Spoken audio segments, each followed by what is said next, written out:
വാർത്തകളുടെ വിശദാംശങ്ങളിലേക്ക് കടന്നാൽ രാഹുൽ മാങ്കൂട്ടത്തിന് മേൽ രാജി ആവശ്യം ശക്തമാകുന്നു. രാജിവെക്കാതെ രാഹുലിനെ സംരക്ഷിക്കരുതെന്ന കടുത്ത നിലപാടിലാണ് കോൺഗ്രസിലെ ഒരു വിഭാഗം. പ്രതിപക്ഷ നേതാവ് വി ഡി സതീശനും രാഹുലിനെതിരെ നിലപാടെടുത്തുവെന്നാണ് സൂചന. ആരോപണങ്ങളിൽ കൂടുതൽ വിശദീകരണം നൽകാൻ വാർത്താ സമ്മേളനം വിളിച്ചെങ്കിലും പിന്നീടത് അവസാന നിമിഷം റദ്ദാക്കി. പാർട്ടി നേതൃത്വത്തിന്റെ നിർദ്ദേശപ്രകാരമാണിതെന്നാണ് സൂചന. ഇതിനിടെ വനിതാ കമ്മീഷൻ രാഹുലിനെതിരായ ആരോപണത്തിൽ സ്വമേധയാ കേസെടുത്തു. ഇതോടെ നിയമപരമായും രാഹുലിന് കുരുക്ക് മുറുകുകയാണ്. രാഹുലിനെതിരായ പുതിയ തെളിവുകൾ പുറത്തു വന്നതാണ് പാർട്ടി നിലപാട് കടുപ്പിച്ചതിന് കാരണം. ഗർഭചിത്രത്തിന് യുവതിയെ നിർബന്ധിക്കുന്ന ഫോൺ സംഭാഷണവും പുറത്തു വന്നു.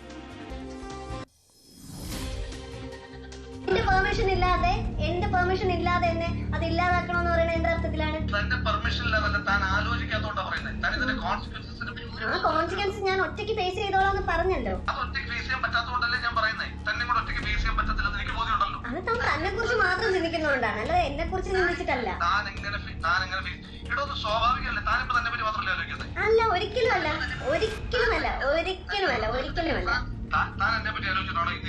തന്നെ കുറിച്ച് ഞാൻ ആലോചിച്ചില്ലായിരുന്നെങ്കിൽ ഉണ്ടല്ലോ, എന്റെ സുഹൃത്തുക്കളുടെ അടുത്ത് എനിക്ക് ഇപ്പോഴോ തന്നോട് പേര് പറയായിരുന്നു. അവരെത്രയോ വട്ടം എന്നോട് ചോദിച്ചു എന്നറിയോ. പറയും ഇത്രയും ദിവസമായിട്ട് പറഞ്ഞില്ലല്ലോ.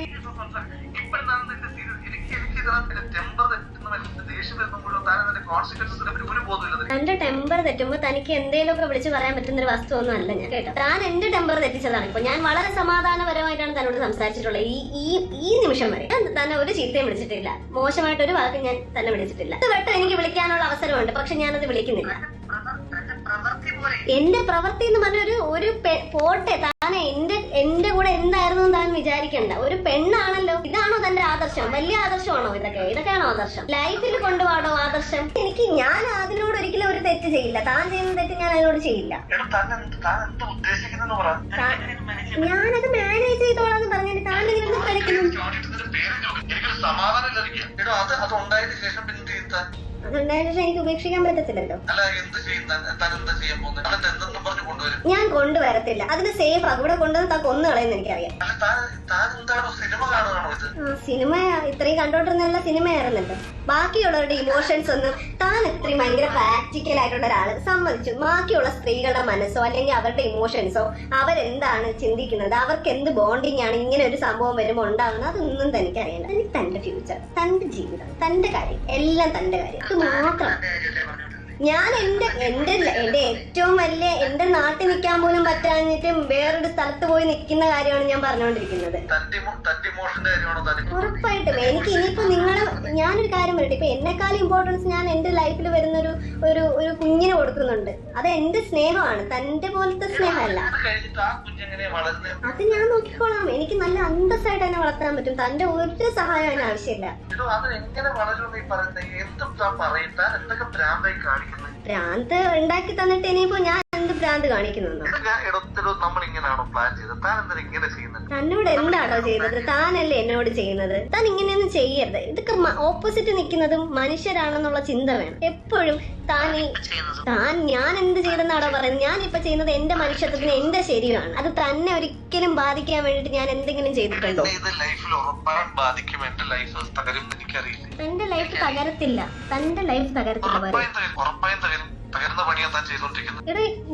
ഞാൻ ഒരു പണിയും ചെയ്യില്ല. തനിക്കൊരു പ്രശ്നം ഉണ്ടാവുന്ന രീതിയിൽ ഞാൻ മുന്നോട്ട് പോയില്ല എന്ന് പറഞ്ഞല്ലോ. എന്തിനാ?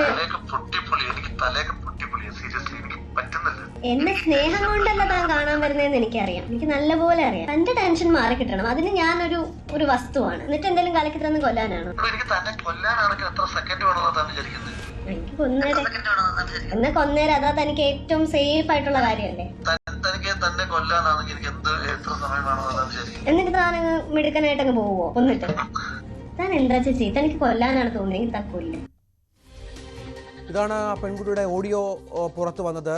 ഇത് രാഹുൽ മാങ്കൂട്ടത്തിനെ ചെറിയ തോതിലൊന്നുമല്ല ബാധിച്ചിരിക്കുന്നത് എന്ന് മനസ്സിലാക്കുന്നു. അതേസമയം രാവിലെ രാഹുലിനെ സംരക്ഷിക്കുന്ന നിലപാടാണ് കോൺഗ്രസ് നേതൃത്വം സ്വീകരിച്ചത്. യൂത്ത് കോൺഗ്രസ് അധ്യക്ഷ സ്ഥാനം രാജിവെച്ചതോടെ വിവാദം അവസാനിച്ചുവെന്നും പാർട്ടിക്ക് മുന്നിൽ പരാതിയില്ലെന്നുമായിരുന്നു നേതാക്കളുടെ വിശദീകരണം. ഞാൻ പറഞ്ഞല്ലോ, ഞാനെന്താ പറഞ്ഞത്? ഞങ്ങൾ ഈ കാര്യം ഗൗരവമായി പരിശോധിക്കും, വിട്ടുവീഴ്ചയില്ലാത്ത നടപടികൾ ചെയ്യും. അതിൻ്റെ ഒന്നാം ഘട്ടമായി വിത്തിൻ 24 hours ഒരു പരാതി പോലും ഇല്ലാതിരുന്നിട്ടും അദ്ദേഹം രാജിവെച്ചു. ബാക്കി പാർട്ടി അത് പരിശോധിക്കും, അന്വേഷിക്കും. അതിനൊരു പ്രൊസീജിയർ ഉണ്ട്, സിസ്റ്റം ഉണ്ട്.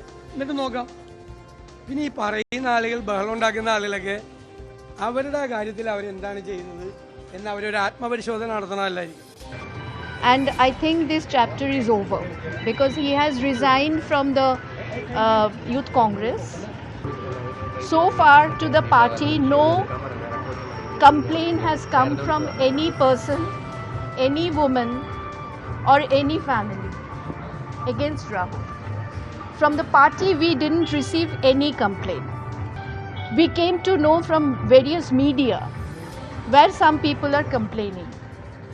So Rahul said it very clearly what he has said, and he has resigned from the Youth Congress. It is not a legal battle, it is not a complaint against the battle which we are doing. It is on a moral ground what Rahul has decided and he has done. And I will ask now the other parties, they should also do the same way. He has not been removed, he has resigned. Even today also I spoke to the KPCC president.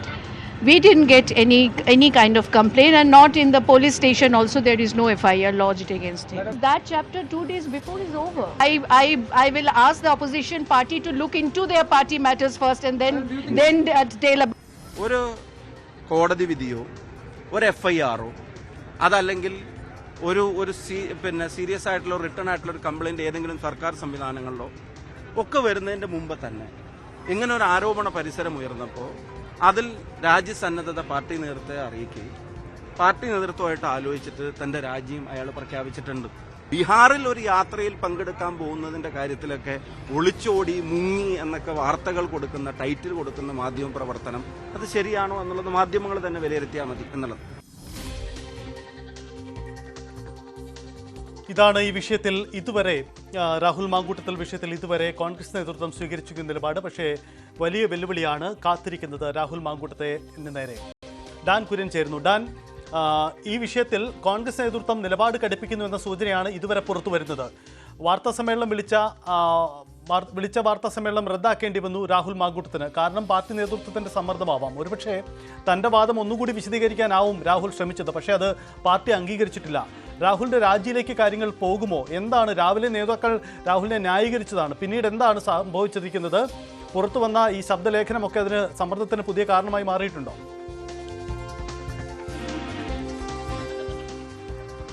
Sajith, അതായത് കോൺഗ്രസ് നേതൃത്വത്തിലെ ഒരു വിഭാഗം നേതാക്കളാണ് ഇപ്പോൾ രാജിവെക്കേണ്ടതില്ല, അതായത് party ആഭ്യന്തര അന്വേഷണം നടത്തട്ടെ, അതിൽ രാഹുലിന്റെ വിശദീകരണം കൂടെ കേൾക്കട്ടെ, അതിനുശേഷം മാത്രം തുടർ നടപടികൾ ഹൈക്കമാൻഡിന്റെ അനുമതിയോടെ ഈ വിഷയത്തിൽ കൈക്കൊണ്ടാൽ മതി, രാഹുൽ ഗാന്ധി അന്തിമ തീരുമാനം എടുക്കട്ടെ എന്ന നിലപാട് ഒരു വിഭാഗം നേതാക്കൾക്കാണ്. പക്ഷേ ഇതുമായി ബന്ധപ്പെട്ട് ഇതിനേക്കാൾ ഗുരുതരമായ ചില പരാതികളെക്കുറിച്ച് പ്രതിപക്ഷ നേതാവ് VD സതീശനടക്കം വ്യക്തിപരമായി അറിവുണ്ട് എന്ന സൂചനകൾ കഴിഞ്ഞ ദിവസം മുതൽ പുറത്തു വരുന്നുണ്ടായിരുന്നു. അത് ശരിവെക്കുന്ന തരത്തിലുള്ള പ്രതികരണങ്ങളാണ് പിന്നീട് കഴിഞ്ഞ ദിവസവും ഇന്ന് അദ്ദേഹം നടത്തിയിരിക്കുന്നത്. അതുകൊണ്ട് തന്നെയാണ് വിട്ടുവീഴ്ചയില്ലാത്ത ഒരു നിലപാട് ഈ വിഷയത്തിൽ അദ്ദേഹം ഇങ്ങനെ ആവർത്തിച്ച് വ്യക്തമാക്കിക്കൊണ്ടിരിക്കുന്നത്. അതായത് AICCയുടെ കേരളത്തിന്റെ ചുമതലയുള്ള ജനറൽ സെക്രട്ടറി ദീപാദാസ് മുൻഷി എല്ലാ അധ്യായവും അടഞ്ഞു, വിവാദങ്ങൾ അവസാനിച്ചു, രാഹുൽ അധ്യക്ഷ സ്ഥാനത്ത് നിന്ന് മാറി, ഇനി അങ്ങനെ ഒരു വിവാദത്തിന് പ്രസക്തിയില്ല എന്ന് പറഞ്ഞ് മണിക്കൂറുകൾക്കകം VD സതീശൻ അദ്ദേഹം നിലപാട് പറയുന്നു. പാർട്ടി നടപടിയാണ് രാഹുൽ ഒഴിയാൻ കാരണം, മറ്റ് പാർട്ടികളിൽ നിന്ന് വ്യത്യസ്തമാണ് ഈ വിഷയത്തിൽ കോൺഗ്രസിന്റെ നിലപാടെന്ന് തെളിയിക്കുന്നതായിരിക്കും തുടർ നീക്കങ്ങൾ എന്ന തരത്തിലുള്ള പ്രതികരണം പ്രതിപക്ഷ നേതാവിന്റെ ഭാഗത്തു നിന്ന് ഉണ്ടായത് ഈ വിഷയത്തിന്റെ ഗൌരവം എത്രത്തോളമാണ് എന്ന ബോധ്യത്തിന്റെ അടിസ്ഥാനത്തിൽ തന്നെയാണ്. അതിനൊക്കെ ശേഷമാണ് ഇപ്പോൾ അല്പസമയം മുമ്പ് നമ്മൾ കേട്ട ഈ ശബ്ദ സംഭാഷണം കൂടി പുറത്തുവരുന്നത്. അതിനു പിന്നാലെയാണ് വനിതാ കമ്മീഷൻ നേരിട്ട് ഈ വിഷയത്തിൽ സ്വമേധയാ കേസെടുക്കുന്ന ഒരു സാഹചര്യം ഉണ്ടായിരിക്കുന്നത്. അങ്ങനെ പോകുമ്പോൾ രാഹുൽ മാങ്കൂട്ടത്തിൽ എന്ന വ്യക്തിക്ക് നേരിടേണ്ടി വരുന്ന വിമർശനങ്ങൾക്കും ആരോപണങ്ങൾക്കും അപ്പുറത്തേക്ക് കോൺഗ്രസ് പാർട്ടി മുഴുവൻ വെട്ടിലാകുന്ന, പ്രതിരോധത്തിലാകുന്ന ഒരു അവസ്ഥയിലേക്ക് കാര്യങ്ങൾ നീങ്ങുന്ന ഒരു സാഹചര്യമാണ് ഇപ്പോൾ ഉരുത്തിരിയുന്നത്. അതുകൊണ്ട് ഇതുവരെ പ്രതിരോധിച്ച് നിന്നതുപോലെ കോൺഗ്രസ് നേതൃത്വത്തിന് കയ്യും കെട്ടി നോക്കി നിന്നുകൊണ്ട് ഇത് കേവലം ഗൂഢാലോചനയുടെ ഫലമാണെന്ന് പറഞ്ഞ് ഒഴിഞ്ഞു മാറാനാവില്ല. അനിവാര്യമായ ഒരു രാജിയിലേക്ക് ഈ സാഹചര്യങ്ങൾ എത്തിക്കാനുള്ള സാധ്യതയാണ് ഏറുന്നത്. യെസ്, അതാണ് സാഹചര്യം. എന്തായാലും രാഹുൽ മാങ്കൂട്ടത്തിന് മേൽ വെല്ലുവിളി ഏറുകയാണ്. കാരണം രാഹുലിനെ സംരക്ഷിച്ച് എങ്ങനെ മുന്നോട്ട് പോകുമെന്നതാണ് കോൺഗ്രസിന് മുന്നിൽ വരുന്ന ചോദ്യം. അടുത്ത മാസം നിയമസഭാ സമ്മേളനം ചേരേണ്ടതാണ്. നിയമസഭാ സമ്മേളനത്തിൽ സ്വാഭാവികമായും സർക്കാരിനെതിരെ വലിയ രാഷ്ട്രീയ ആയുധങ്ങൾ കൈവശമുള്ള കോൺഗ്രസിന് അതെല്ലാം മാറ്റിവെക്കേണ്ട ഗതികേട് ഈ രാഹുൽ രാജി ഉണ്ടായില്ലെങ്കിൽ ഉണ്ടാവുമെന്നതാണ് സാഹചര്യം. ഇതിനിടയിൽ വനിതാ കമ്മീഷൻ സ്വമേധയാ കേസെടുത്തിട്ടുണ്ട്. അതുണ്ടാക്കുന്ന നിയമപ്രശ്നങ്ങളും പുതിയൊരു വെല്ലുവിളിയായി രാഹുലിന് മുന്നിൽ ഉണ്ട് താനും. യുവതികളുടെ വെളിപ്പെടുത്തലിൽ രാഹുൽ മാങ്കൂട്ടത്തിൽ MLA-ക്കെതിരെ പ്രതിഷേധം തുടരുകയാണ്. CPM-ഉം BJP-യും രാഹുലിന്റെ രാജി ആവശ്യപ്പെട്ട് കോഴിക്കോട് വടകരയിൽ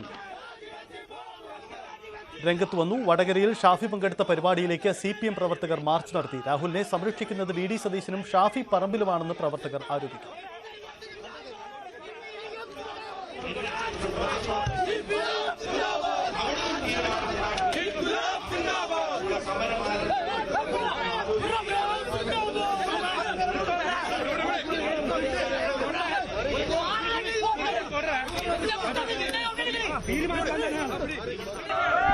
എട്ടോളം സ്ത്രീകള് മാങ്കൂട്ടത്തിനെതിരെ വന്നു. എട്ടോളം സ്ത്രീകൾ തെളിവായിട്ട് വന്നു. എന്തുകൊണ്ടാണ് പ്രതിഷേധിക്കാത്തത്? എന്തുകൊണ്ടാണ് ഈ വടകരയിൽ നടന്നു പോകുന്ന ആളാണ് മാങ്കൂട്ടോ? ഷാഫിയുടെ വലകയാണ്. ഈ വടകര പ്രതിഷേധിക്കുകയാണ്. വടകര അങ്ങാടി മൊത്തം പ്രതിഷേധിക്കുകയാണ്. ഒരു ട്രാൻസ്ജെൻഡർ അടക്കോ എന്നിട്ടും ഈ MP ഒരു ഉളുപ്പില്ലാണ്ട് ഈ ടൗണിൽ ഇങ്ങനെ നടക്കുക എന്ന് പറഞ്ഞാല് ഈ കേരളത്തിൽ നിന്ന് നാടകമാണ്. കേരളത്തിന് തന്നെ അപമാനമാണ്. ഇതിനെതിരെ വടകരയിലുള്ള യുവത പ്രതിഷേധിക്കുകയാണ്. തൃശ്ശൂരിലും മറ്റൊരു വ്യത്യസ്ത പ്രതിഷേധം നടന്നു. തൊട്ടിൽ കെട്ടിക്കൊണ്ടായിരുന്നു അവിടെ മഹിളാ മോർച്ചയുടെ പ്രതിഷേധം.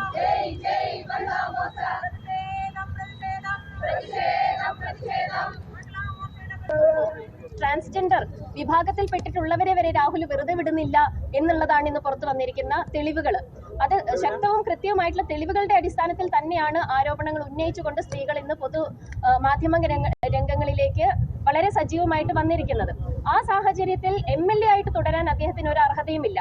ഈ തെളിവുകൾ പുറത്തു വന്ന സാഹചര്യത്തിൽ രാജിവെക്കണമെന്ന് BJP ഒരു ആവശ്യം ഉന്നയിച്ചുകൊണ്ട് തുടക്കത്തിൽ തന്നെ സമരത്തിന് ഇറങ്ങിയത് ഭാരതീയ ജനതാ പാർട്ടിയാണ്. ആ രാജിവെക്കണം എന്നുള്ള പ്രസ്താവന അതിനെ തുടർന്നാണ് യൂത്ത് കോൺഗ്രസിന്റെ അധ്യക്ഷ പദവി അദ്ദേഹം ഒഴിഞ്ഞത്.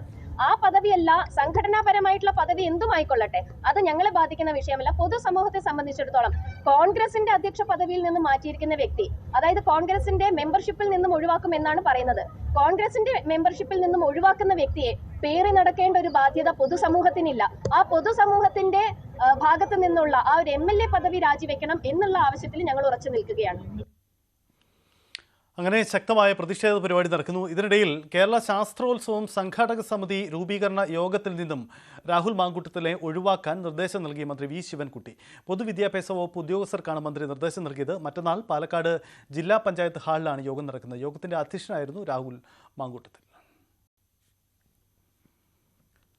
രാഹുലിനെതിരെ മറ്റു വിമർശനങ്ങളും ഉണ്ടാവുന്നുണ്ട്. പോകുന്നിടത്തെല്ലാം മുട്ടയിട്ട് പോകുന്നയാളാണ് രാഹുൽ മാങ്കൂട്ടം എന്ന് വെള്ളാപ്പള്ളി നടേശൻ പറയുന്നു. ഇത്തിരി ഇല്ലാതെ ഒത്തിരി നാറില്ല. രാഹുൽ മാങ്കൂട്ടത്തിൻ്റെ ചെയ്തികൾ ഓരോന്നായി പുറത്തു വരുന്നു. രാഷ്ട്രീയക്കാർക്ക് വ്യക്തിശുദ്ധി വേണമെന്നും വെള്ളാപ്പള്ളി പറയുന്നു. പണ്ടത്തെ കാലമല്ല, ഇന്ന് വിദ്യാഭ്യാസപരമായി വളരെ ഉയർന്ന ആണുങ്ങളും പെണ്ണുങ്ങളും കുട്ടികളും ഒക്കെ ഉള്ള ഈ കാലഘട്ടത്തിൽ സ്വഭാവശുദ്ധി എന്ന് പറയുന്ന പൊതുപ്രവർത്തനത്തിൽ ഒരു മാനദണ്ഡമായി ഉണ്ടാകുന്നത് ജനപ്രീതി നേടാൻ ഏറ്റവും അനിവാര്യമായ ഒന്നാണ്. ആ സ്വഭാവശുദ്ധി ഇല്ലാത്തവനെ ജനം അങ്ങേറ്റം വെറുക്കും എന്നുള്ളത് മാങ്കൂട്ടത്തിൻ്റെ തന്നെ കാരണം വലിയ കൊമ്പനായിട്ട് വലിയ കൊമ്പനാനെ കൊണ്ട് കുലുക്കി നിന്ന ആളല്ലേ.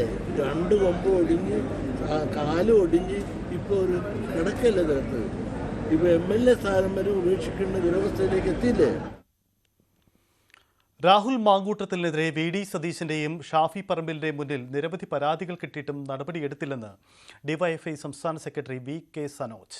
രാഹുലിനെതിരെ കേസില്ലെന്ന വാദം കേരളത്തിലെ ജനങ്ങളോടുള്ള വെല്ലുവിളിയാണ്. DYFIയുടെ പ്രതിഷേധം തുടരും. പരാതി പറഞ്ഞ സ്ത്രീകളെ സാമൂഹ്യ മാധ്യമങ്ങളിലൂടെ അധിക്ഷേപിക്കുന്ന പ്രവർത്തകരെ അണിനിരത്തി നേരിടുമെന്നും VK സനോജ്. ഹണി ഭാസ്കറിനെതിരായ സൈബർ ആക്രമണത്തിൽ പോലീസ് കേസെടുത്തു. 9 പ്രതികൾക്കെതിരെയാണ് FIR രജിസ്റ്റർ ചെയ്തത്.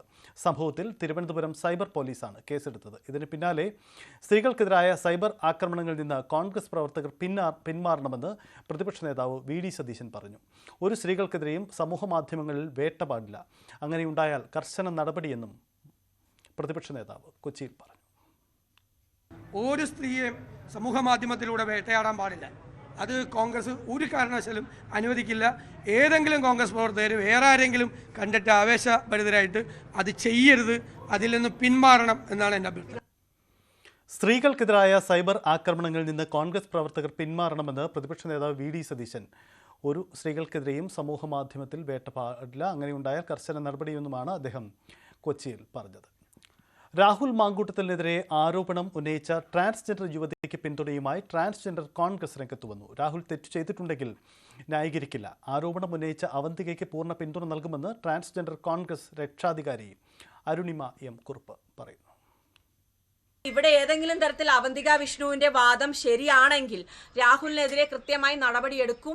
നേതൃത്വം അത് അറിയിച്ചിട്ടുണ്ട്. എന്താണെങ്കിലും രാഹുലിനെ മാത്രം ക്രൂശിച്ചിട്ട് കാര്യമില്ല.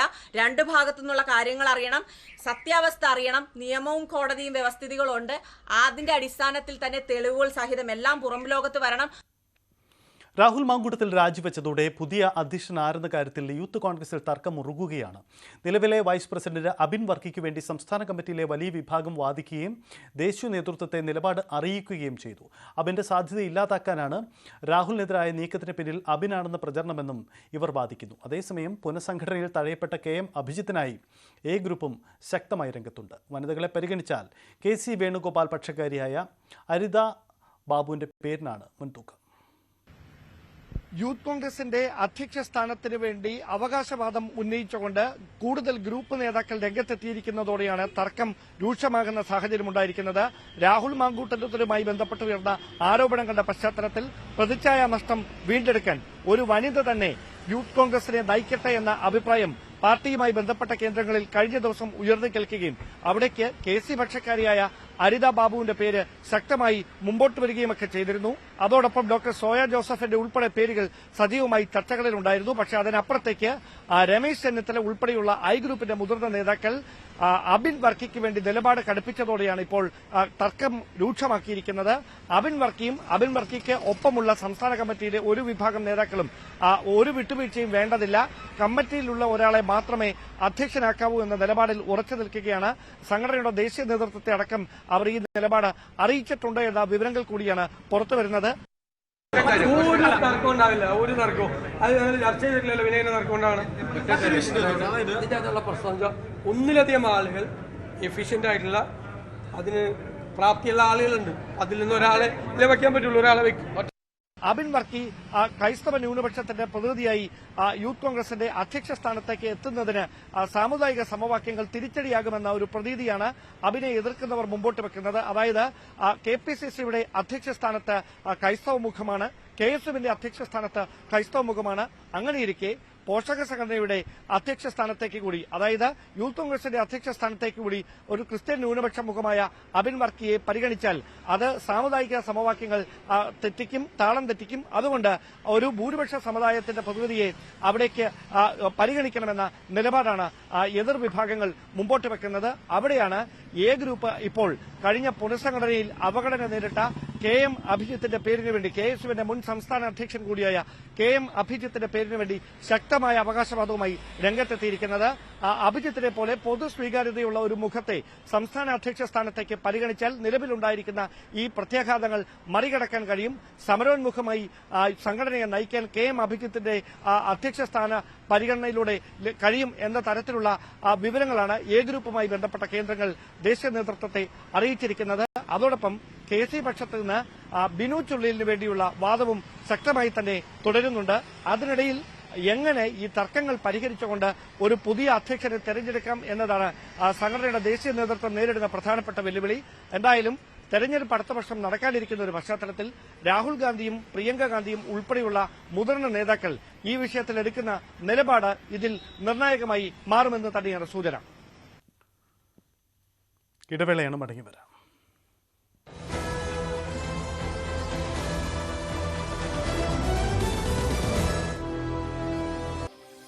സംഭവിച്ചിട്ട് കുറച്ച് നാളായി, ഒരു 3-4 മാസത്തിന് മേലേക്ക് ആയിട്ടുണ്ട്. ഒരിക്കൽ മാത്രം ഇങ്ങനെ ഒരു മിസ്ബിഹേവിയർ ഉണ്ടായിട്ടുള്ളൂ, അതോ ഇത് തുടർച്ചയായിട്ട് സംഭവങ്ങൾ ഉണ്ടായിട്ടുണ്ടോ?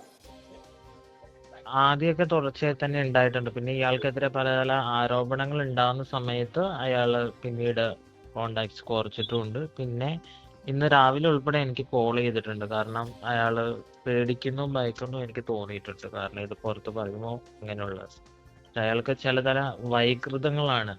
അയാളുടെ അടുത്ത് പബ്ലിക്കായിട്ടാണ്, മീൻസ് ഒരു സോഷ്യൽ മീഡിയ പ്ലാറ്റ്ഫോമിൽ വന്നിട്ടാണ് ഡിസപ്പാറിങ് മെസ്സേജാണ്. അതെനിക്ക് സ്ക്രീൻഷോട്ട് പോലും എടുക്കാൻ പറ്റില്ല. ഇന്നലെ ആ യുവനടി വെളിപ്പെടുത്തിയത് പോലെ തന്നെ ഇയാൾ അയക്കുന്ന മെസ്സേജ് സ്ക്രീൻഷോട്ട് പോലും എടുക്കാൻ പറ്റാത്ത രീതിക്കുള്ള മെസ്സേജുകളാണ് അയക്കുന്നത്. അപ്പോൾ അയാൾ എൻ്റെ അടുത്ത് ചോദിച്ചത് നിന്നെയൊക്കെ അയാൾക്കുള്ള വൈകൃതം എന്ന് പറഞ്ഞ് നിന്നെ എനിക്ക് റേപ്പ് ചെയ്യണം എന്നാണ് അയാൾ എൻ്റെ അടുത്ത് പറഞ്ഞത്.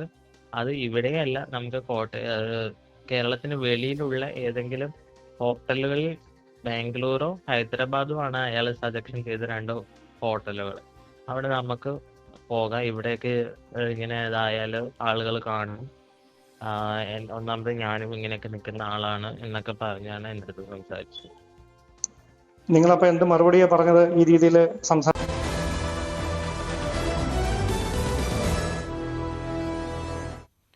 സംസ്ഥാനത്ത് ഭരണം പിടിക്കുമെന്ന BJP പ്രഖ്യാപനം ഗൗരവത്തോടെ കാണണമെന്ന് മുഖ്യമന്ത്രി പിണറായി വിജയൻ.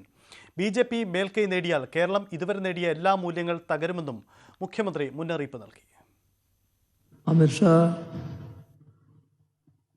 വികസനവുമായി ബന്ധപ്പെട്ട കാര്യങ്ങളല്ല അവതരിപ്പിക്കാൻ നോക്കിയത്. അപ്പം അദ്ദേഹം ഒരു പ്രഖ്യാപനം നടത്തി. അടുത്ത നിയമസഭാ തെരഞ്ഞെടുപ്പിൽ ഭൂരിപക്ഷം നേടുമെന്നതാണ്. BJP ഭൂരിപക്ഷം നേടും. അതിൻ്റെ മുന്നോടിയായി ഇവിടെ നടക്കുന്ന തദ്ദേശഭരണ സ്ഥാപനങ്ങളിലേക്കുള്ള തെരഞ്ഞെടുപ്പിൽ 25% വോട്ട് തങ്ങൾ നേടും എന്നും അദ്ദേഹം പറയുകയുണ്ടായി. ഇത് അതീവ ഗൗരവമായി കേരളീയ സമൂഹം കാണേണ്ട പ്രശ്നമാണ്. തദ്ദേശ തെരഞ്ഞെടുപ്പിൽ 25% വോട്ട് പിടിക്കാൻ സംസ്ഥാന നേതൃത്വത്തിന് അമിത്ഷായുടെ നിർദ്ദേശം. ബൂത്ത് തലത്തിലെ പ്രവർത്തനം ഉൾപ്പെടെ 30 നിർദ്ദേശങ്ങളും അമിത്ഷാ നേതാക്കൾക്ക് മുന്നിൽ അവതരിപ്പിച്ചു. 25% വോട്ടിലേക്ക് എത്തിയാൽ നിയമസഭാ തെരഞ്ഞെടുപ്പിൽ നിർണായക ശക്തിയായി BJP മാറുമെന്നാണ് അമിത്ഷാ ചൂണ്ടിക്കാട്ടുന്നത്. ഒരു മാസത്തിനിടെ 2ാം തവണയും തെരഞ്ഞെടുപ്പ് ഒരുക്കങ്ങൾക്ക് കേരളത്തിലെത്തിയ അമിത്ഷാ നിർണായക നിർദ്ദേശങ്ങളാണ് നേതാക്കൾക്ക് മുന്നിൽ പങ്കുവച്ചത്. യോഗത്തിന്റെ തുടക്കം പങ്കെടുത്ത നേതാക്കളിൽ നിന്നും അമിത്ഷാ ആശയങ്ങൾ കേട്ടു. തുടർന്ന് സംശയങ്ങൾക്കും ഉത്തരം നൽകി. ഇതിന് പിന്നാലെയാണ് സംസ്ഥാന BJPക്ക് മുന്നിൽ വോട്ട് ശതമാനം സംബന്ധിച്ച നിർണായക നിർദ്ദേശം അദ്ദേഹം മുന്നോട്ട് വെച്ചത്. തദ്ദേശ തെരഞ്ഞെടുപ്പിൽ 25% വോട്ട് പിടിക്കണമെന്നാണ് അമിത്ഷാ ആവശ്യപ്പെടുന്നത്. അങ്ങനെ പിടിക്കാനായാൽ നിയമസഭാ തെരഞ്ഞെടുപ്പിൽ നിരവധി മണ്ഡലങ്ങളിൽ BJPക്ക് വിജയിക്കാനാകും. BJPയോട് അകന്നു നിൽക്കുന്ന ക്രൈസ്തവർ ഉൾപ്പെടെയുള്ള വിവിധ വിഭാഗങ്ങളിലേക്ക് സ്ഥിരമായ സമ്പർക്കത്തിലൂടെ കടന്നു കയറാനാണ് പ്രധാന നിർദ്ദേശം. ബൂത്ത് തലത്തിലെ പ്രവർത്തന രീതി ഉൾപ്പെടെ 30ഓളം നിർദ്ദേശങ്ങൾ അദ്ദേഹം നേതാക്കൾക്ക് മുന്നിൽ പങ്കുവച്ചു. പ്രാദേശിക പ്രശ്നങ്ങൾ ഉൾപ്പെടെ ഏറ്റെടുത്തുകൊണ്ടാകും തുടർ നീക്കങ്ങൾ. കുട്ടനാടിന്റെ പ്രശ്നങ്ങൾ പരിഹരിക്കാൻ കത്തോലിക്ക സഭ നേരിട്ട് സമരരംഗത്ത് നിൽക്കുന്ന സാഹചര്യത്തിന് പിന്നാലെ കേന്ദ്ര സംഘത്തെ ഇന്ന് കുട്ടനാട്ടിൽ എത്തിക്കും. കാർഷിക മേഖലയിൽ ഉൾപ്പെടെയുള്ള ജനങ്ങളുടെ പ്രശ്നങ്ങൾ നേരിട്ട് കേട്ട് തുടർ നടപടി സ്വീകരിക്കാനാണ് തീരുമാനം. സമാനമായ പ്രശ്നങ്ങളിൽ ഇടപെട്ട് ജനങ്ങളിൽ സ്വാധീനം ഉറപ്പിക്കാൻ നിർദ്ദേശം നൽകിയാണ് അമിത്ഷാ മടങ്ങിയത്. തദ്ദേശ തെരഞ്ഞെടുപ്പിന് മുന്നോടിയായി നിയമസഭാ മണ്ഡലങ്ങളുടെ ചുമതല തീരുമാനിക്കുന്ന കാര്യത്തിൽ BJPയിൽ ചർച്ചകൾ തുടരുകയാണ്. G Sreejith, news 18 Kottayam. NK Premachandran നിയമസഭാ തെരഞ്ഞെടുപ്പിൽ മത്സരിക്കുമെന്ന വാർത്ത തള്ളി RSP സംസ്ഥാന secretary Shibu baby John. RSP UDFിൽ തന്നെ ഉറച്ചു നിൽക്കുമെന്നും മറിച്ചുള്ള വാർത്തകൾ വാസ്തവ വിരുദ്ധമാണെന്നും ഷിബു ബേബി ജോൺ പറഞ്ഞു. കേരളത്തിൽ 85 വർഷത്തെ പ്രവർത്തന പാരമ്പര്യമുള്ള രാഷ്ട്രീയ പാർട്ടി. ഞങ്ങളുടെ സ്ഥാനാർത്ഥികളെ തീരുമാനിക്കാനുള്ള അവകാശം ദയവീത് ഞങ്ങൾക്ക് വിട്ടുക. സത്യത്തിന്റെ കണിക പോലുമില്ലാത്ത വാർത്തകൾ ചമച്ചു വിടുന്നത് ദൗർഭാഗ്യകരമാണ്. ഞങ്ങൾ എങ്ങനെയും കഞ്ഞി കുടിച്ച് കഴിഞ്ഞു പോട്ടെ. ഞങ്ങളുടെ സ്ഥാനാർത്ഥികൾ ഒരാൾക്ക് ആഗ്രഹിക്കാം RSP ഇനിയും പിളരണം എന്നൊക്കെ നിങ്ങൾ ആഗ്രഹിച്ചോ ആരെങ്കിലും? പക്ഷെ എന്തേലും എന്റെ ആഗ്രഹമാണെന്ന് പറയണം. UDFിൽ മറ്റേത് കക്ഷിയേക്കാൾ അവരോടൊപ്പം തന്നെ UDFിൽ നിന്നുകൊണ്ട് ആ രാഷ്ട്രീയം പ്രതിദാനം ചെയ്യുന്നു. അത് പാർലമെന്റ് മുതൽ NK പ്രേമേന്ദ്രൻ പാർലമെന്റിൽ പോലും നടത്തുന്ന പോരാട്ടം കേരളത്തിൽ ഈ പാർട്ടിയെ കൊണ്ട് ചെയ്യാവുന്ന എല്ലാ കാര്യങ്ങളും പിണറായി വിജയന്റെ ഗവൺമെന്റ് ചെയ്തികളെ തുറന്നു കാട്ടിക്കാനുള്ള എല്ലാ കാര്യങ്ങളും ഞങ്ങൾ ചെയ്തു പോവുകയാണ്. ചേർത്തല ആയിഷ തിരോധാനം കൊലപാതകമെന്ന നിഗമനത്തിൽ പോലീസ്. ജില്ലാ പോലീസ് മേധാവിയുടെ നിർദ്ദേശപ്രകാരം കേസ് അന്വേഷണത്തിന് പ്രത്യേക അന്വേഷണ സംഘത്തെ രൂപീകരിച്ചു.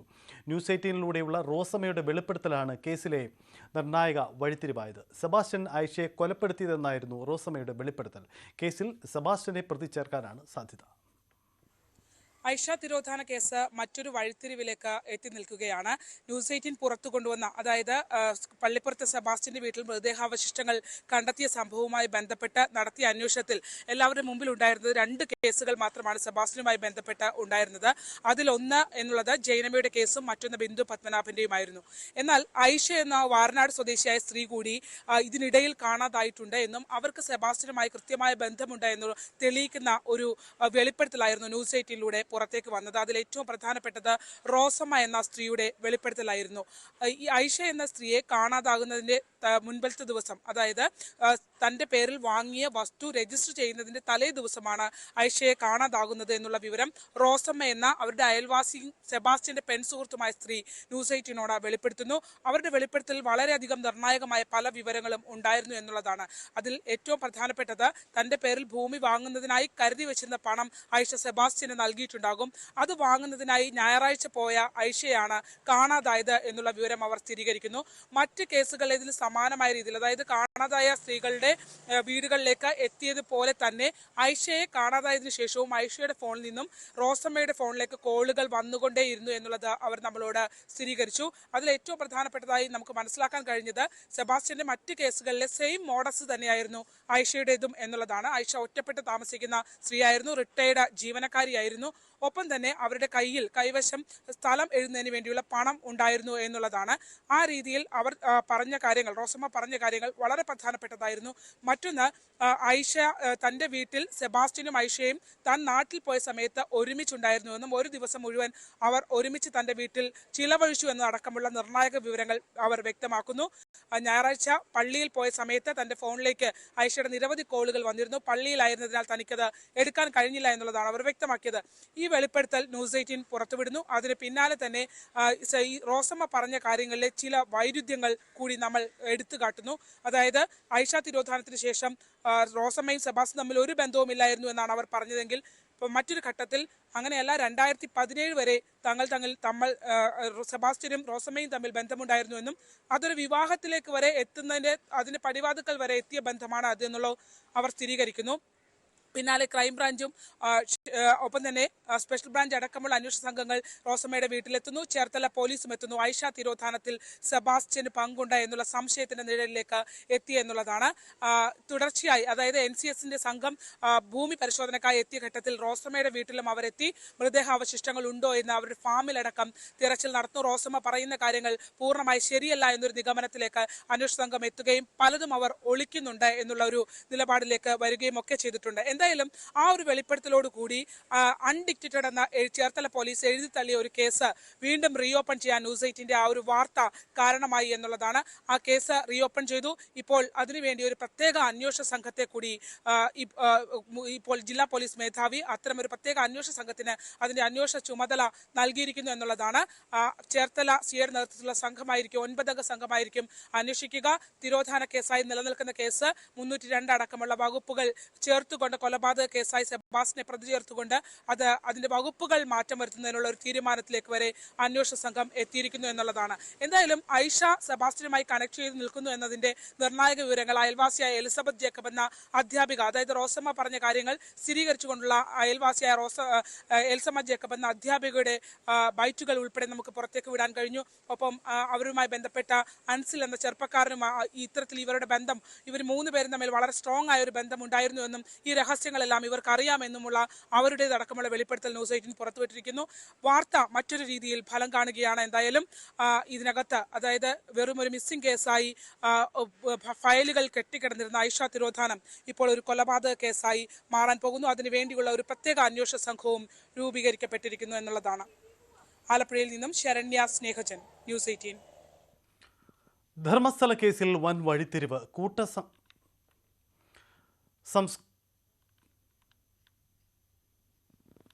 കൂട്ടക്കൊലപാതകം നടത്തിയെന്ന് വെളിപ്പെടുത്തൽ നടത്തിയ സാക്ഷിയെ SIT അറസ്റ്റ് ചെയ്തു.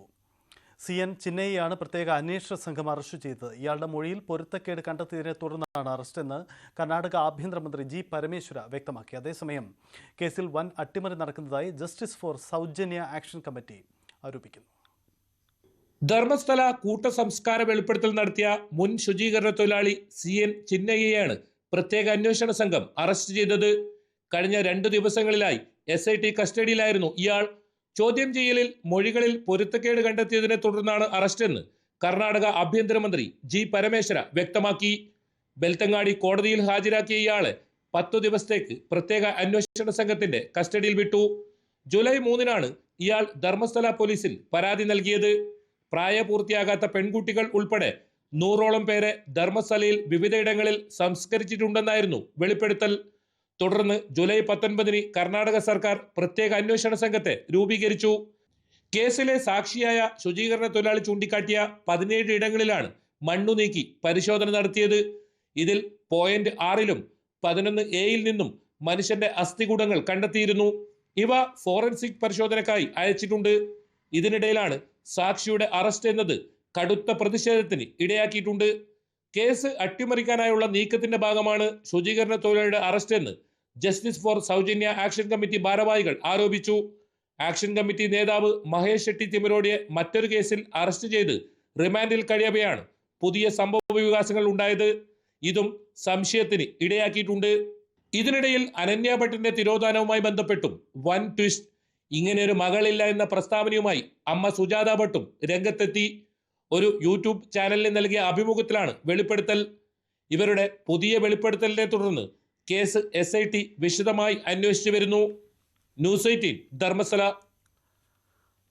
ആലപ്പുഴ ഒറ്റപ്പനയിലെ വയോധികയുടെ കൊലപാതകത്തിൽ 2 പേർ കൂടി കസ്റ്റഡിയിൽ. തൃക്കുന്നപ്പുഴ സ്വദേശി സൈനുൽ അബ്ദീൻ എന്ന കുഞ്ഞുമോനും ഭാര്യ അനീഷയുമാണ് കസ്റ്റഡിയിലുള്ളത്. കൊലപാതകം നടന്ന് 17-ന് ഇരുവരും വയോധികയുടെ വീട്ടിലെത്തിയിരുന്നതായി കണ്ടെത്തൽ ഉണ്ടായിട്ടുണ്ട്. കേസിൽ പ്രദേശത്തെ പള്ളി ജീവനക്കാർ അബൂബക്കർ ഇന്നലെ അറസ്റ്റിലായിരുന്നു. പിടിയിലായവർക്ക് വയോധികയോട് മുൻ വൈരാഗ്യം ഉണ്ടായിരുന്നുവെന്ന് പോലീസ് പറയുന്നു. ആലപ്പുഴ ജില്ലയിലെ തോട്ടപ്പള്ളി ഒറ്റപ്പന എന്ന സ്ഥലത്ത് വയോധിക കഴിഞ്ഞ ഞായറാഴ്ച കൊല്ലപ്പെട്ട രീതിയിൽ കണ്ടെത്തിയിരുന്നു. ഈ കൊലപാതകമാണ് ഇപ്പോൾ വലിയൊരു ട്വിസ്റ്റിലേക്ക് എത്തി നിൽക്കുന്നത് എന്നുള്ളതാണ്. അതായത് ഈ കേസുമായി ബന്ധപ്പെട്ട് പ്രദേശവാസി കൂടിയായ അബൂബക്കർ എന്ന വ്യക്തിയെ, അവിടെ പള്ളിയിൽ ജോലി ചെയ്യുന്ന അബൂബക്കർ എന്ന വ്യക്തിയെ അന്വേഷണ സംഘം അറസ്റ്റ് ചെയ്തിരുന്നു. കഴിഞ്ഞ ദിവസം ചേർത്തല അമ്പലപ്പുഴ DYSP അടക്കം നമ്മളോട് സ്ഥിരീകരിച്ചത് അബൂബക്കറാണ് ഈ വയോധികയെ കൊലപ്പെടുത്തിയെന്നുള്ളതാണ്. ഇവർ തമ്മിൽ അടുത്ത ബന്ധമുണ്ടായിരുന്നു. ആ വീട്ടിലെത്തിയ ശേഷം ഈ സ്ത്രീ ഈ അബൂബക്കർ അവരെ കൊലപ്പെടുത്തുന്ന രീതിയിലേക്ക് കാര്യങ്ങൾ എത്തി എന്നുള്ളത്, ഇവർ തമ്മിലുള്ള ബന്ധത്തിനിടയിൽ എത്തി എന്നുള്ള കാര്യം സ്ഥിരീകരിക്കുകയും ചെയ്യുന്നു. അത്തരത്തിലുള്ള സ്ഥിരീകരണം നിലനിൽക്കുകയാണ് ഇന്നിപ്പോൾ വലിയൊരു ട്വിസ്റ്റ് ആ കേസിൽ ഉണ്ടായിരിക്കുന്നത് എന്നുള്ളതാണ്. ഈ അബൂബക്കറിനെ കൂടാതെ 2 പേർ കൂടി പോലീസിന്റെ പിടിയിലായിട്ടുണ്ട്. അത് സൈനുൽ അബ്ദീൻ എന്ന തൃക്കുന്നപ്പുഴ സ്വദേശിയും ഒപ്പം തന്നെ അയാളുടെ ഭാര്യയായ അനീഷ എന്ന സ്ത്രീയുമാണ്. ഈ അബൂബക്കർ പോലീസ് നൽകിയ മൊഴി പ്രകാരം താനാണ് കൊലപ്പെടുത്തിയെന്ന് അബൂബക്കർ സ്ഥിരീകരിക്കുമ്പോൾ അതിനുശേഷം അബൂബക്കർ ആ വീട്ടിൽ വന്ന് പോയതിനു ശേഷം മണിക്കൂറുകൾക്ക് കഴിഞ്ഞ് പിന്നീട് ആ വീട്ടിലെത്തിയ സൈനുൽ അബ്ദീനും അനീഷയും അത് തങ്ങൾ 2 പേരും ചേർന്നാണ് കൊലപാതകം നടത്തിയിരിക്കുന്നു എന്നുള്ള ഒരു സ്ഥിരീകരണം, അവർ ആ രീതിയിലുള്ള ഒരു മൊഴി പോലീസിന് നൽകിയിട്ടുണ്ട് എന്നുള്ളതാണ്. ഈ സൈനുൽ അബ്ദീന് നേരത്തെ തന്നെ ഈ സ്ത്രീയുമായി, ഈ വയോധികയായ സ്ത്രീയുമായി വൈരാഗ്യമുണ്ടായിരുന്നു. അവരെ നേരത്തെ മോശപ്പെടുത്തുന്ന രീതിയിൽ, സൈനുൽ അബ്ദീനെ മോശപ്പെടുത്തുന്ന രീതിയിൽ പരസ്യമായി അഭിപ്രായ പ്രകടനം അടക്കം നടത്തിയ ആളാണ് കൊല്ലപ്പെട്ട വയോധിക എന്നുള്ളതാണ് സ്ഥിരീകരിക്കുന്നത്. ഇവർ 2 പേരും വീട്ടിലെത്തിയെന്ന് പറയുന്നു. ഇവർ 2 പേരും കൊലപ്പെടുത്തി എന്നുള്ള സ്ഥിരീകരണവും പോലീസിന്, ഈ വയോധിക കൊലപ്പെടുത്തി എന്നുള്ള സ്ഥിരീകരണവും അവർ പോലീസിന് മുന്നിലേക്ക് വെക്കുകയും ചെയ്യുന്നു. അങ്ങനെ വളരെ ട്വിസ്റ്റാണ്. ഈ കേസിൽ ആരാണ് കൊലപ്പെടുത്തിയത് എന്നുള്ളത് ഇനി അന്വേഷണ സംഘം കൂടുതൽ വ്യക്തതയോടെ പറയേണ്ടിയിരിക്കുന്നു. 2 കൂട്ടർ വന്ന അബൂബക്കറും പിന്നീട് വന്ന സൈനുൽ അബ്ദീനും ഭാര്യയും ഈ കൃത്യത്തിനകത്ത് 2 പേരും ആ രീതിയിൽ കൊലപാതകം നടത്തിയെന്ന് സ്ഥിരീകരിക്കപ്പെടുകയും ചെയ്യുന്നു. കാരണം ഈ സൈനുൽ അബ്ദീൻ എന്ന വ്യക്തി നേരത്തെ തന്നെ കൊല്ലപ്പെട്ട വയോധികയുടെ വീടിന് അടുത്ത് താമസിച്ചിരുന്ന ആളാണ്. ക്രിമിനൽ പശ്ചാത്തലമുള്ള ആളാണ്. ഇയാൾ നേരത്തെ പോലീസ് കേസുമായി ബന്ധപ്പെട്ട് ചോദ്യം ചെയ്യുകയും ചെയ്തിരുന്നു. എന്തായാലും നിലവിൽ ഈ കേസിൽ ഇപ്പോൾ 3 പേരാണ് പിടിയിലായിട്ടുള്ളത്. ഇതിൽ ആര് കൊന്നു എന്നുള്ളത് തന്നെയാണ് ഈ കേസിന്റെ ഏറ്റവും വലിയ ട്വിസ്റ്റ് എന്നുള്ളത്. ഇനിയിപ്പോൾ അന്വേഷണ സംഘത്തിന് രണ്ടു കൂട്ടരും ഇത് സമ്മതിച്ചിരിക്കുന്നത് കൊണ്ട് തന്നെ അതിൽ കൂടുതൽ വ്യക്തതയിലേക്ക് ശാസ്ത്രീയമായ തെളിവുകളിലേക്ക് അടക്കം പോകേണ്ടതുണ്ട്. എന്തായാലും അവരുടെ വീട്ടിൽ, വയോധികയുടെ വീട്ടിലെത്തിയ സൈനുലാബ്ദീനും ഭാര്യയും തെളിവുകൾ നശിപ്പിക്കുന്നതിനടക്കം അവിടെ മുളകുപൊടി അടക്കം വിതറുകയോ ഒക്കെ ചെയ്തിട്ടുണ്ട്. അത് അവർ സമ്മതിച്ചിട്ടുണ്ട്. പക്ഷേ എങ്കിൽ പോലും ഇത് ആരിൽ നിന്നാണ് സംഭവിച്ചതെന്ന് ഇനിയും കണ്ടെത്തേണ്ടിയിരിക്കുന്നു. ആലപ്പുഴയിൽ നിന്നും ശരണ്യ സ്നേഹജൻ, ന്യൂസ് 18. ലൈംഗിക അതിക്രമ പരാതിയിൽ കൊല്ലം ചവറ കുടുംബ കോടതി ജഡ്ജിക്കെതിരെ ഹൈക്കോടതി അന്വേഷണം. കക്ഷിയായ യുവതിയോട് ജഡ്ജി അപമര്യാദയായി പെരുമാറിയെന്നാണ് പരാതി. പരാതിയെ തുടർന്ന് ജഡ്ജി വി ഉദയകുമാറിനെ വാഹനാപകട നഷ്ടപരിഹാര ട്രിബ്യൂണലിലേക്ക് സ്ഥലം മാറ്റിയിട്ടുണ്ട്. ഇക്കഴിഞ്ഞ 19-നാണ് ചവറ കുടുംബ കോടതിയിൽ വിവാഹമോചന കേസുമായി ബന്ധപ്പെട്ടെത്തിയ സ്ത്രീക്ക് ദുരനുഭവമുണ്ടായതെന്നാണ് പരാതി. കുടുംബ കോടതി ജഡ്ജ് വി ഉദയകുമാർ ചേംബറിൽ വെച്ച് യുവതിയോട് ലൈംഗികാതിക്രമം നടത്തിയെന്നാണ് പരാതി. സമാനമായ 2 പരാതികൾ കൂടിയുണ്ടെന്നാണ് സൂചന. ജില്ലാ ജഡ്ജിക്ക് നൽകിയ പരാതി ഹൈക്കോടതിക്ക് കൈമാറുകയായിരുന്നു. ആരോപണ വിധേയനായ കുടുംബ കോടതി ജഡ്ജ് വി ഉദയകുമാറിനെ തൊട്ടടുത്ത ദിവസം വാഹനാപകട നഷ്ടപരിഹാര ട്രിബ്യൂണലിലേക്ക് സ്ഥലം മാറ്റി. ഹൈക്കോടതി അഡ്മിനിസ്ട്രേറ്റീവ് കമ്മിറ്റി അന്വേഷണത്തിന് ഉത്തരവിട്ടിട്ടുണ്ട്. ജില്ലാ ജുഡീഷ്യറിയുടെ ചുമതലയുള്ള രജിസ്ട്രാർക്കാണ് അന്വേഷണ ചുമതല. ചൊവ്വാഴ്ച റിപ്പോർട്ട് സമർപ്പിക്കാനാണ് നിർദ്ദേശം. അതേസമയം ആരോപണ വിധേയനായ ജഡ്ജിനെ മറ്റൊരു കോടതിയിലേക്ക് മാറ്റിയതിൽ അഭിഭാഷകർക്കിടയിൽ അമർഷം നിലനിൽക്കുന്നുണ്ട്. വി ഉദയകുമാർ കഴിഞ്ഞ ദിവസം കൊല്ലം MACT കോടതിയിൽ ചാർജ് എടുത്തെങ്കിലും ലീവിൽ പോയി. സിറ്റിംഗ് നടത്തുകയാണെങ്കിൽ പ്രതിഷേധമുയർത്താനാണ് അഭിഭാഷകരിൽ ഒരു വിഭാഗത്തിന്റെ തീരുമാനം. ന്യൂസ് 18 കൊല്ലം. ലയണൽ മെസ്സിയും സംഘവും നവംബർ കേരളത്തിലേക്ക്. അർജന്റീന ഫുട്ബോൾ അസോസിയേഷൻ ഇക്കാര്യം ഔദ്യോഗികമായി സ്ഥിരീകരിച്ചു. നവംബർ 11-നും 18-നും ഇടയിൽ 5 ദിവസത്തിൽ കുറയാതെ ലോകകപ്പ് ജേതാക്കൾ കേരളത്തിൽ ഉണ്ടാകുമെന്നാണ് സംഘാടകരുടെ അവകാശവാദം. ആരാധകർക്ക് മെസ്സിയെ കാണാൻ സൗകര്യമൊരുക്കുമെന്നും അർജന്റീനയ്ക്കെതിരെ കളിക്കാൻ ഓസ്ട്രേലിയൻ ടീം സന്നദ്ധത അറിയിച്ചതായും കായികമന്ത്രി വി അബ്ദുറഹ്മാൻ പറയുന്നു. മാസങ്ങൾ നീണ്ട ചർച്ചകൾക്കും വലിയ വിവാദങ്ങൾക്കും ഒടുവിൽ അർജന്റീന ടീം ഔദ്യോഗിക പ്രഖ്യാപനം നടത്തിയിരിക്കുന്നു. ലയണൽ മെസ്സി സംഘവും കേരളത്തിലേക്ക് എത്തും. ഇന്ത്യൻ സമയം പുലർച്ചെ ഏതാണ്ട് 4 മണിയോടുകൂടിയാണ് അർജന്റീന ഫുട്ബോൾ അസോസിയേഷന്റെ ഔദ്യോഗിക ഫേസ്ബുക്ക് പേജിൽ ഈ അറിയിപ്പെത്തിയത്. പിന്നാലെ തന്നെ കായികമന്ത്രി വി അബ്ദുറഹ്മാൻ മാധ്യമങ്ങൾക്ക് മുന്നിലെത്തി. കേരളത്തിലെ ഫുട്ബോൾ ആരാധകർ, കേരളത്തിലെ മാത്രമല്ല ഇന്ത്യയിലെ ഫുട്ബോൾ ആരാധകരും മുഴുവൻ പ്രതീക്ഷിക്കുന്ന, ആഗ്രഹിക്കുന്ന ഒന്നാണ് സംഭവിക്കാൻ പോകുന്നത്. ഇതുമായി ബന്ധപ്പെട്ട ബാക്കിയുള്ള കാര്യങ്ങളൊക്കെ തന്നെ ചർച്ച ചെയ്ത് വരികയാണ്. കുറേയൊക്കെ കാര്യങ്ങൾ നമ്മൾ കഴിഞ്ഞിട്ടുണ്ട്.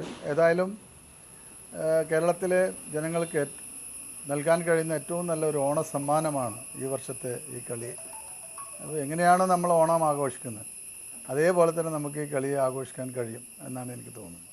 നവംബർ 10 മുതൽ 18 വരെയുള്ള ഫിഫ വിൻഡോയിലാണ് കേരളം സന്ദർശിക്കുമെന്ന്, അങ്കോളയ്ക്കൊപ്പം കേരള സന്ദർശനം ഉണ്ടാകുമെന്ന് അർജന്റീന ഫുട്ബോൾ അസോസിയേഷൻ വ്യക്തമാക്കിയത്.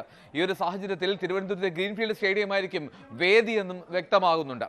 ഡിസംബർ 20-ാം തീയതിയാണ് ഞാൻ എഗ്രിമെന്റ് വെക്കുന്നത്. അപ്പോൾ കഴിഞ്ഞ ഡിസംബർ 20 തീയതി എഗ്രിമെന്റ് വെക്കുന്ന സമയത്ത് നമുക്ക് ക്ലാരിറ്റി ഉണ്ടായിരുന്നു ഇത് അർജന്റീന വരും എന്നുള്ള കാര്യം. പക്ഷെ അവർ അടുത്ത വർഷത്തേക്ക് സമയം മാറ്റി ചോദിച്ച സമയത്ത് നമ്മളത് കഴിയില്ല, ഈ വർഷം തന്നെ വേണം എന്നുള്ള ഒരു കാര്യത്തിൽ ശാഠ്യം പിടിക്കുകയായിരുന്നു ഉണ്ടായിരുന്നത്. പക്ഷേ നമ്മളെ സംബന്ധിച്ചിടത്തോളം ഉണ്ടായിരുന്ന ഒരു ആത്മവിശ്വാസം എന്ന് പറയുന്നത് അർജന്റീന ടീം പോലെ ഒരു ടീം നമ്മളോട് പറഞ്ഞ് പണം മേടിച്ച് പറ്റിക്കില്ല എന്നുള്ളൊരു മൈൻഡ് സെറ്റ് ഉണ്ടായിരുന്നു നമുക്ക്. അതുകൊണ്ട് നമ്മൾ ഉറപ്പായിട്ട് പറഞ്ഞത് വരും എന്നുള്ള കാര്യം. അത് മിനിസ്റ്റർ അത് തന്നെയാണ് പറഞ്ഞത്, എല്ലാവരും അങ്ങനെ അത് തന്നെയാണ് പറഞ്ഞത്. നമ്മൾ അന്നും ഇന്നും പറയുന്നത് മെസ്സി വരും, കളിക്കും എന്നുള്ളത് തന്നെയാണ്. ഞാൻ തുടക്കം തുടങ്ങി പറഞ്ഞ കാര്യത്തിനകത്ത് ഒരു ഇഞ്ച് പോലും പിന്നോട്ട് പോയിട്ടില്ല ഈ സമയം വരെ, ഇത് അവർ ഔദ്യോഗികമായി പ്രഖ്യാപിക്കുന്ന സമയം വരെ.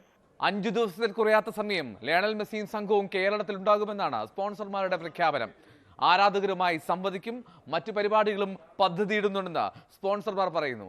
എതിരാളികൾ ആരാണ് എന്നുള്ള ചോദ്യം മാത്രമാണ് ഇനി ബാക്കി. ഓസ്ട്രേലിയൻ ടീം സന്നദ്ധത അറിയിച്ചുവെന്നും കായികമന്ത്രി അറിയിച്ചു. ഓസ്ട്രേലിയൻ ടീമിനൊപ്പം മറ്റു ചില ടീമുകളെയും ശ്രമിക്കുന്നുണ്ടെന്നും സ്പോൺസർമാർ പറയുന്നുണ്ട്. എന്താണെങ്കിലും ലയണൽ മെസ്സിയും സംഘവും കേരളത്തിലേക്ക് എത്താൻ പോകുന്നു എന്നുള്ളതാണ് ഏറ്റവും പ്രധാനപ്പെട്ട കാര്യം. ഇടവേളയാണ്, മടങ്ങി വരാം.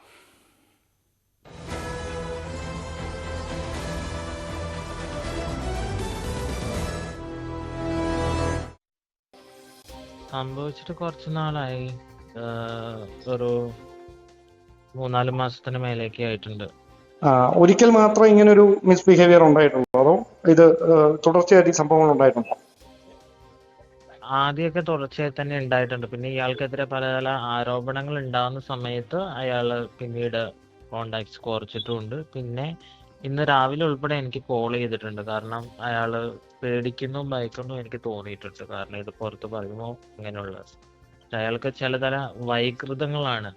അയാളുടെ അടുത്ത് പബ്ലിക്കായിട്ടാണ്, മീൻസ് ഒരു സോഷ്യൽ മീഡിയ പ്ലാറ്റ്ഫോമിൽ വന്നിട്ടാണ് ഡിസപ്പാറിങ് മെസ്സേജാണ്. അതെനിക്ക് സ്ക്രീൻഷോട്ട് പോലും എടുക്കാൻ പറ്റില്ല. ഇന്നലെ ആ യുവനടി വെളിപ്പെടുത്തിയത് പോലെ തന്നെ ഇയാൾ അയക്കുന്ന മെസ്സേജ് സ്ക്രീൻഷോട്ട് പോലും എടുക്കാൻ പറ്റാത്ത രീതിക്കുള്ള മെസ്സേജുകളാണ് അയക്കുന്നത്. അപ്പോൾ അയാൾ എൻ്റെ അടുത്ത് ചോദിച്ചത് നിന്നെയൊക്കെ എനിക്ക് അയാൾക്കുള്ള വൈകൃതം എന്ന് പറഞ്ഞ് നിന്നെ എനിക്ക് റേപ്പ് ചെയ്യണം എന്നാണ് അയാൾ എൻ്റെ അടുത്ത് പറഞ്ഞത്. അത് ഇവിടെയല്ല, നമുക്ക് കേരളത്തിന് വെളിയിലുള്ള ഏതെങ്കിലും ഹോട്ടലുകളിൽ ബാംഗ്ലൂരോ ഹൈദരാബാദോ ആണ് അയാൾ സജക്ഷൻ ചെയ്ത 2 ഹോട്ടലുകൾ. അവിടെ നമുക്ക് പോകാം. ഇവിടേക്ക് ഇങ്ങനെ ഇതായാൽ ആളുകൾ കാണും. ഒന്നാമത് ഞാനും ഇങ്ങനെയൊക്കെ നിൽക്കുന്ന ആളാണ് എന്നൊക്കെ പറഞ്ഞാണ് എൻ്റെ അടുത്ത് സംസാരിച്ചത്. നിങ്ങളപ്പോൾ എന്ത് മറുപടിയാ പറഞ്ഞത് ഈ രീതിയിൽ സംസാരിച്ചപ്പോൾ ഞാൻ മറുപടിയൊന്നും പറഞ്ഞിട്ടില്ല. മാത്രമേ വേണ്ടിയിട്ടുള്ളൂ. കാരണം വെച്ചാൽ നമുക്കറിയാം, എനിക്ക് ഇങ്ങനെ ഒരു പബ്ലിക് പ്ലാറ്റ്ഫോമിൽ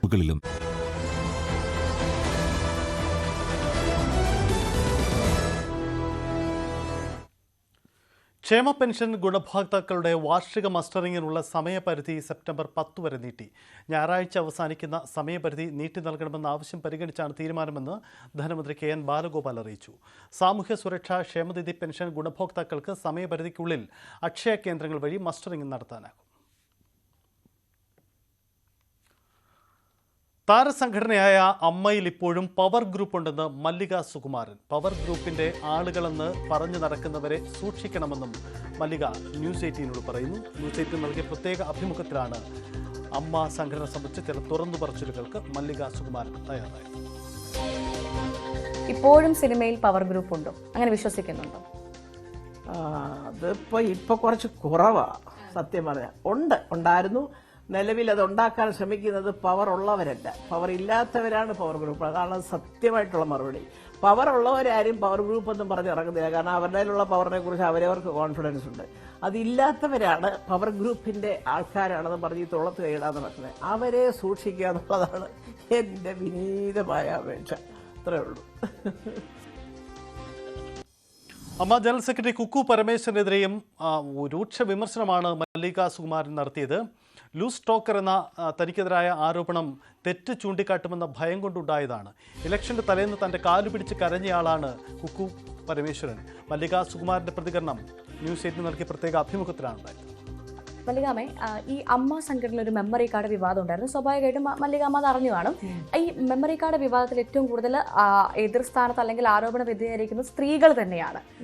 അപ്പോൾ ആ മെമ്മറി കാർഡ് വിവാദവുമായി ബന്ധപ്പെട്ട് ഒരു അന്വേഷണ സമിതി വേണമെന്ന് കഴിഞ്ഞ ഈ അടുത്ത് പുതിയതായി ചേർന്ന അമ്മ സംഘടനയിലെ എക്സിക്യൂട്ടീവ് കമ്മിറ്റി തീരുമാനിച്ചു.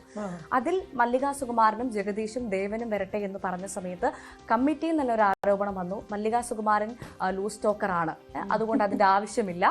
മറ്റ് 2 പേർ ഏറ്റവും പ്രധാനമായി ഈ മാധ്യമങ്ങളുമായി അടുത്ത് നിൽക്കുന്ന ആളുകളാണ്, അതുകൊണ്ട് അവരും വേണ്ട എന്നുള്ളൊരു കാര്യം വന്നു.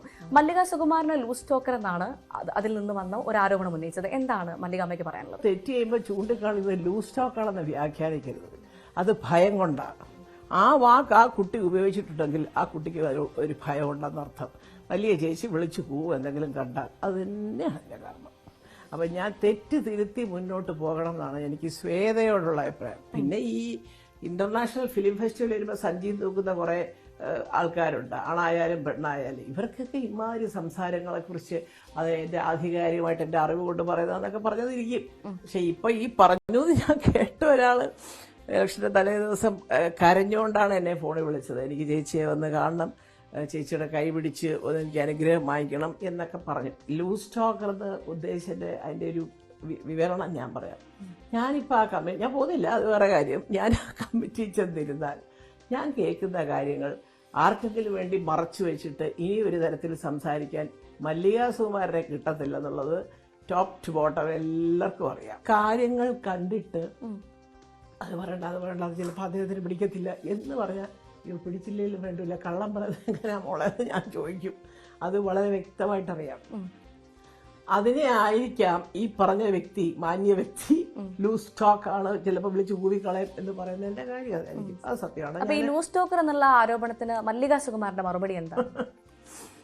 അവിടെ നടക്കുന്നത് ലൂസ് സ്റ്റോക്ക് ആക്കി നമ്മൾ പുറത്ത് പറയണമെങ്കിൽ ഒരു പുസ്തകം എഴുതായിരിക്കും ഭേദം. പിന്നെ ലൂസ് സ്റ്റോക്ക് എന്ന് പറയുന്ന ആള് തെറ്റുകൾ ചെയ്തിട്ടില്ല എന്നൊന്നും ഞാൻ പറയുന്നില്ല. സ്റ്റേഡിയത്തിൽ അവതരിപ്പിച്ച നാടകമടക്കം ഒരുപാട് പേര് ഈ പറഞ്ഞ പലരെയും വേദനിപ്പിച്ച കഥകളൊക്കെ ഞാൻ കേട്ടിട്ടുണ്ട്. അതൊക്കെ തുറന്ന് പറയാൻ ചങ്കൂറ്റം വേണം മോളെ. എനിക്കൊരു അബദ്ധം പറ്റി അന്ന്, ശരിയാണ്. പിന്നീട് ഞാൻ മനസ്സിലാക്കി ഞാൻ ചെയ്തത് എന്താ പറഞ്ഞ ഒരു സ്ത്രീയല്ലേ അവരും പറയണം. അപ്പൊ അതുകൊണ്ട് എനിക്ക് തോന്നുന്നത് ഈ ലൂസ് സ്റ്റോക്ക് എന്ന് പുള്ളിക്കാരത്തെ ഉദ്ദേശിച്ചത് പുള്ളിയുടെ ഒരു നിലപാട് വെച്ചോണ്ടായിരിക്കും. അതിജീവിതയെ അമ്മയിലേക്ക് തിരിച്ചെടുക്കണമെന്നും നടി മല്ലിക സുകുമാരൻ പറയുന്നു. അതിജീവിതയെ വേദനിപ്പിച്ച് പുറത്താക്കിയതാണ്, തെറ്റുതിരുത്തി തിരികെ എടുക്കണം. തിരുത്താൻ സാധിച്ചില്ലെങ്കിൽ പിന്നെ എന്തിനാണ് ഒരു സംഘടനയെന്നും മല്ലിക ചോദിക്കുന്നു. സത്യം പറഞ്ഞാൽ എനിക്ക് മനസ്സിലായില്ല കേട്ടോ. എന്ത് നിയമം വരെ നമ്മുടെ നിയമത്തിൽ കൂടെ പോയവരെയൊക്കെയാണോ തിരിച്ചെടുത്തത്? അല്ലല്ല, അങ്ങനെയല്ല. ഞാൻ ഇപ്പം 100% തിരിച്ചെടുക്കണം, അവരെ പോയി കണ്ട അവർ ഇങ്ങോട്ട് വിളിക്കട്ടെ എന്ന് പറഞ്ഞത് തെറ്റാണ്. അവര് ഇങ്ങോട്ട് പറഞ്ഞിട്ടല്ലല്ലോ ഇറങ്ങിപ്പോയത്, നമ്മളല്ലേ അവരെ എല്ലാം കൂടെ വേദനിപ്പിച്ച് പുറത്താക്കിയത്. അതൊക്കെ സത്യം തന്നെയാണ്, ആരും നുണ പറയുന്നതല്ല. നമുക്ക് പറ്റിയ തെറ്റുകൾ തിരുത്താൻ നോക്കണം, ഡെഫിനറ്റ്ലി. അത് തിരുത്താൻ ഒരു സംഘടനയ്ക്ക് സാധിച്ചില്ലെങ്കിൽ പിന്നെ എന്താണ് ആ സംഘടനയുടെ ഒരു മിടുക്കെന്ന് പറഞ്ഞത്? ഒരു സമയത്ത് ഈ സംഘടനക്കാരെ അവിടെ നിന്ന് നിരത്തി ഇതിനെ പറ്റിയൊക്കെ പറയുമ്പോൾ ചിരിച്ച് അട്ടഹസിച്ച് പുറകിൽ നിന്ന് ചാടിയവരൊക്കെയാണ് നമ്മളെയൊക്കെ ലൂസ് സ്റ്റോക്കേഴ്സ് എന്നൊക്കെ വിളിക്കുന്നത്. അത് പോട്ടെ, എന്തെങ്കിലും. എമ്പുരാൻ വിവാദത്തിൽ താരസംഘടനയിൽ നിന്ന് പൃഥ്വിരാജിന് പിന്തുണ ലഭിച്ചിട്ടില്ലെന്നും മല്ലിക സുകുമാരൻ പറയുന്നു. താനും മക്കളും താരസംഘടനയ്ക്ക് അപ്രിയരാണ്. പൃഥ്വിരാജിന് വേണ്ടി സംസാരിക്കാൻ ആരുമുണ്ടായില്ലെന്നും മല്ലിക സുകുമാരൻ പറയുന്നു. വേണ്ടത്ര രീതിയിൽ തക്കതായ ഭാഷയിൽ പ്രതികരണങ്ങൾ ആരുടെ ഭാഗത്തുനിന്നും കണ്ടില്ല, ഇൻക്ലൂഡിങ് ഈ പറയുന്ന അമ്മ. ഇന്നിപ്പം മറ്റേ ആരെങ്കിലും തല്ലിയാലോ പെണ്ണുങ്ങളെ കളിയാക്കിയാലോ അതിനോ ഇതിനോ ഒക്കെ സകലമാന പേരും എടുത്തു വെച്ച് ചാടുന്നുണ്ട്. പക്ഷെ അന്ന് ആരെയും കണ്ടില്ല. അത് സത്യം തന്നെയാണ് ഇപ്പോഴും ഞാൻ പറയുന്നു. അപ്പം ഞാൻ വിചാരിച്ചു വേണ്ട, ഞാനുണ്ടല്ലോ, ഞാൻ ഈ ഫീൽഡിൽ നിന്ന് വന്ന ആളല്ലേ. അപ്പം എന്തിനാണ് ഒരു കാര്യമില്ലാതെ ആവശ്യമില്ലാതെ എന്നെ ഇങ്ങനെ പറയുന്നത്? ഞാനിതൊന്നും അറിഞ്ഞിട്ടേ ഇല്ലല്ലോ. സ്ക്രിപ്റ്റ് കൊണ്ട് കയ്യിൽ തന്നു. എല്ലാ സീനുകളും എടുത്തു കഴിയുമ്പോൾ മുരളിയും കാണാറുണ്ട്, മോഹൻലാൽ കാണാറുണ്ട്, ആന്റണി കാണാറുണ്ട്. അപ്പോൾ അവരൊന്നും പറയില്ലല്ലോ ഇത് വേണ്ടെന്ന്. എന്താണ് ഇപ്പോൾ ഒരു പ്രശ്നം വന്നത്? അപ്പോൾ അതല്ല, അങ്ങനെയല്ല ഇത്.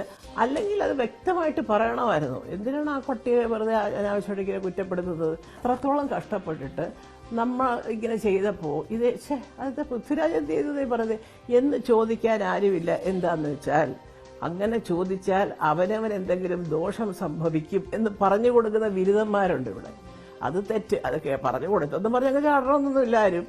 എന്നാലും ഏതെങ്കിലും ഒരു രാഷ്ട്രീയ പ്രസ്ഥാനത്തിൽ വിശ്വസിച്ചിട്ട് അവരിൽ നിന്നും അത് അങ്ങനെ ഒരു വ്യത്യസ്തമായ ഒരു സമീപനം ഉണ്ടാകുമോ എന്നുള്ള ഭയം ഒരു ഭാഗത്ത്. മനസ്സിലായില്ലേ? പിന്നെ ഇവിടെ സിനിമ കാണുന്ന അതെല്ലാം സിനിമാക്കാരെ സംബന്ധിച്ച് മാറ്റി നിർത്തണം എന്നാണ് ഞാൻ പറഞ്ഞത്. തനിക്കെതിരെ വന്ന പരാതിക്ക് പിന്നിൽ ഗൂഢാലോചനയുണ്ടെന്ന് അമ്മ പ്രസിഡന്റ് ശ്വേത മേനോൻ. സ്ത്രീ ആയതുകൊണ്ടുകൂടിയാണ് ഇത്തരം ദുരനുഭവം നേരിടേണ്ടി വരുന്നത്. ലോകത്ത് കേട്ടുകേൾവിയില്ലാത്ത കാര്യങ്ങളുടെ പേരിലായിരുന്നു പരാതി. സത്യം കണ്ടെത്താൻ നിയമ പോരാട്ടം നടത്തുമെന്നും Q18 നൽകിയ പ്രത്യേക അഭിമുഖത്തിൽ ശ്വേത മേനോൻ പറഞ്ഞു. ഇനിയിപ്പം ഈ ഒരു തെരഞ്ഞെടുപ്പിന്റെ സമയം എത്തിയപ്പോൾ, അതായത് ശ്വേതയെ പോലെ ഒരാൾ ഒരു ലേഡി വരുന്നു എന്ന് പറയുമ്പോഴേക്കും കേസുകൾ വരുന്നു, പല പഴയ കാര്യങ്ങൾ എടുത്തിടുന്നു. ഒരു സ്ത്രീ അധികാര സ്ഥാനത്തേക്ക് വരുന്നു എന്നുള്ളത് കൊണ്ടുള്ള വിഷയമായിരുന്നു അത് ശ്വേത മേനോൻ എന്ന അഭിനേത്രിക്കെതിരെയുള്ള ഒരു ടാർഗറ്റിംഗ് ആയിരുന്നു? എന്തായിരുന്നു? എനിക്ക് തോന്നുന്നു രണ്ടും, സ്ത്രീ എന്ന നിലയിലും ഒരു നടി എന്ന നിലയിലും. എനിക്ക് തോന്നുന്നു ഞാൻ ഇന്ന് വരെ ലോകത്ത് കേൾക്കാത്ത കേസസ് ആണ് അത് കേട്ടുന്നത്.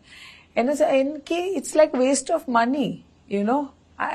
ഞാൻ ഫൈറ്റ് ചെയ്തേ പറ്റൂ. I will fight. എന്റെ സെൽഫ് റെസ്പെക്ടിന് വേണ്ടി, സ്ത്രീ എന്ന നിലയിലും വേണ്ടി. ആൻഡ് നമ്മളുടെ ഇൻഡസ്ട്രി, നമ്മുടെ ഗവൺമെന്റ് ബോഡി, സെൻസർ ബോർഡിനെ വരയ്ക്കും ഒരു ചോദ്യം ചിഹ്നം കൊടുത്ത പോലെ, ലൈക്ക് യുനോ അവരെന്താ ചെയ്ത് എന്നുള്ള ഒരുപാട് അൺഫിനിഷ്ഡ് സ്റ്റേറ്റ്മെന്റ്സ് ഓഫ് ക്വസ്റ്റ്യൻ മാർക്കാണ് ആള് വിട്ടുണ്ട്. So I will fight for it. അതാണ് എനിക്ക് മനസ്സിലാവാത്ത.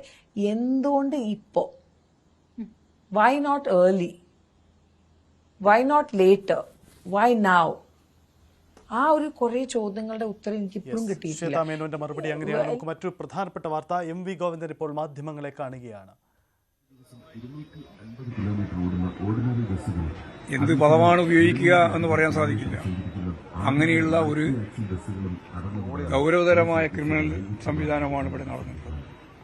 അതിനെതിരായി കേരള ജനങ്ങൾ ഒറ്റക്കെട്ടായി കക്ഷി രാഷ്ട്രീയത്തിനതീതമായി നിൽക്കുകയാണ്. സ്വാഭാവികമായിട്ടും ഇന്നല്ലെങ്കിൽ നാളെ രാജിവെക്കേണ്ടി വരുമെന്ന കാര്യത്തിൽ യാതൊരു സംശയമില്ല.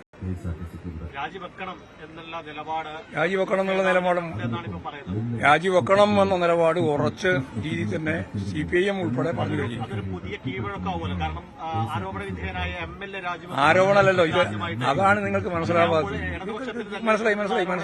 മനസ്സിലായി. ആരോപണമല്ലല്ലോ ഇത്. നിങ്ങൾ ഇതുവരെ പറഞ്ഞുകൊണ്ടിരുന്നത് മുഴുവൻ ആരോപണമല്ലേ? ഇത് ആരോപണമല്ലല്ലോ. വസ്തുതാപരമായ തെളിവുകൾ ലോകത്തിന്റെ മുമ്പിൽ നിരന്നിരിക്കുകയാണ്. ആ നിരന്നിരിക്കുന്ന തെളിവുകൾ അടിസ്ഥാനപ്പെടുത്തിയിട്ട് നിലപാടുകൾ സ്വീകരിക്കണം എന്നാണ് ഇപ്പം ഞങ്ങൾ പറഞ്ഞത്. അല്ലാതെ ആരോപണം അടിസ്ഥാനപ്പെടുത്തിയിട്ട് രാജിവെക്കണം എന്നല്ല. ആരോപണം മാത്രമേ ഉണ്ടായിരുന്നുള്ളൂ. കുറ്റപത്രം അത് കോടതി തെളിയിക്കട്ടെ. അത് വന്ന കുഴപ്പമില്ല, നമുക്ക് അപ്പം ആലോചിക്കാം. ഇത് പുതിയ കീഴ്വഴക്കം. ഇങ്ങനെ ഒരു സംഭവം ഇതിന് മുമ്പ് എപ്പം ഉണ്ടായിട്ടുണ്ടോ? ഇതുപോലെ ഉണ്ടോ? ലോകത്തിനുണ്ടായത് എനിക്കറിയില്ല. ഇവിടെ കേരളത്തിൽ ഇതേവരെ ഉണ്ടായിട്ടില്ല. ഇപ്പൊ 3, 4, 5 ആയിട്ടുണ്ട്. ഇനി 6, 7 ഇനിയും വരാൻ പോകുന്ന പറയുന്നത്.